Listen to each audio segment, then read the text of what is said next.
Dear students, welcome back to my YouTube channel. ಇವತ್ತಿನ ವಿಡಿಯೋದಲ್ಲಿ ನಾನು ನಿಮಗೆ SSLC ಸ್ಟೇಟ್ ಪ್ರಿಪ್ರೇಟ್ರಿದು ಟೈಮ್ ಟೇಬಲ್ನ ಬಿಟ್ಟಿದ್ದಾರೆ ಡಿಪಾರ್ಟ್ಮೆಂಟ್ ಕಡೆಯಿಂದ. ಸೊ ಡಿಪಾರ್ಟ್ಮೆಂಟ್ ಕಡೆಯಿಂದ ನಿಮಗೆ 3 ಪ್ರಿಪ್ರೇಟ್ರೀಸ್ನ ಕಂಡಕ್ಟ್ ಮಾಡ್ತಾರೆ. State level preparatory 1, preparatory 2 and 3. So 3ದು ಟೈಮ್ ಟೇಬಲ್ನ ನಾನು ಅಪ್ಲೋಡ್ ಮಾಡ್ತಾ ಇದ್ದೀನಿ. ಸೊ ಈ ಒಂದು ಟೈಮ್ ಟೇಬಲ್ನ ನಿಮ್ಮ ಒಂದು ಬುಕ್ಕಲ್ಲಿ ಯಾವ ದಿನ ಯಾವ ಸಬ್ಜೆಕ್ಟ್ ಬರುತ್ತೆ ಅನ್ನೋದನ್ನು ನೀಟಾಗಿ ನೋಟ್ ಡೌನ್ ಮಾಡ್ಕೊಳ್ಳಿ. ಹಾಗೆ ನಿಮ್ಮ ಪ್ರಿಪ್ರೇಟ್ರಿ ಎಕ್ಸಾಮ್ಗೆ ಸಂಬಂಧಪಟ್ಟಂಥ ಇಂಪಾರ್ಟೆಂಟ್ ಕ್ವಶನ್ಸ್ನ ನಾನು ಅಪ್ಲೋಡ್ ಮಾಡ್ತೀನಿ.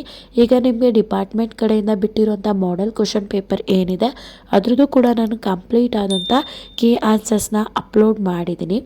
ಯಾರು ನೋಡಿಲ್ಲ ಚಾನಲ್ಗೆ ವಿಸಿಟ್ ಮಾಡಿ, ಪ್ಲೇ ಲಿಸ್ಟ್ನಲ್ಲಿ ಚೆಕ್ ಮಾಡಿ, ಅಥವಾ ಈ ವಿಡಿಯೋ ಕೆಳಗೆ ಡಿಸ್ಕ್ರಿಪ್ಷನಲ್ಲಿ ಪ್ರತಿಯೊಂದು SSLC ರಿಲೇಟೆಡ್ ವಿಡಿಯೋ ಲಿಂಕ್ ಇರುತ್ತೆ.